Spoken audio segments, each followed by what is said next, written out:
Now, Fernando Gutierrez, Vice President from Spain. Thank you so much, Mr. President, Mr. Secretary General. We understand here on your left, sir.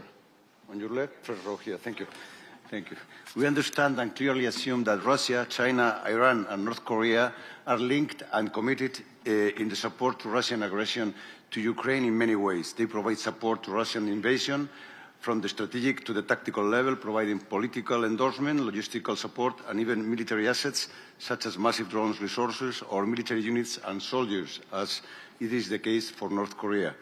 This is what appears clear in the battlefield and brings us to make efforts in purely military capabilities, such as air defense or long-range artillery resources, does not seem to be so clear in hybrid warfare. Their disinformation campaigns and their influence campaigns serve two common purposes, which are to weakening our democratic life standards. However, our commercial links and even dependency from Chinese resources and supplies in communications make our policies to be weaker on this matter.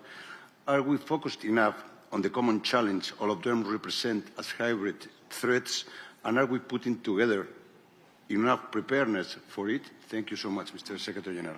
I completely agree with you, sir, that this is one of the worrying factors, that the Russians are working there together with Iran and China and, of course, North Korea.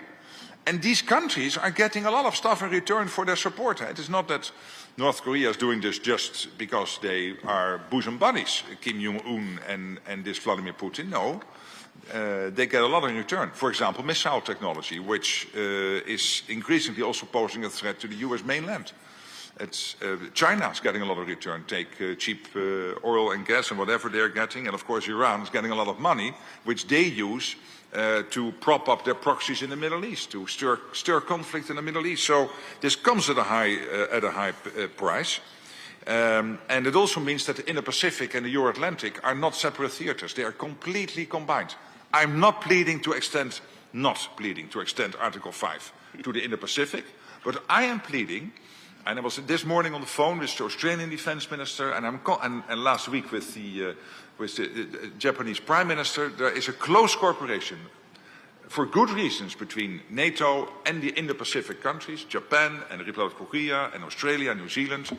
And they want that cooperation on defence production, innovation, on wherever we can try to exercise together, whatever we are doing together, without extending Article 5 to the Indo-Pacific, because they see, for them, of course, the direct build-up in China massively of their military forces, but also the fact that when it comes to the Indo-Pacific and the Euro-Atlantic, you cannot distinguish the two theaters. We really have to look at them as one, because if, for example, China would move against Taiwan, it's highly likely that China will force the junior partner in that relationship, being Russia, under the leadership of Vladimir Putin, to move against NATO here, to keep us busy. For all these reasons, we have to make sure that we work as strongly together with them. And then on the hybrid threats, this is, of course, a big worry, and we are working on it.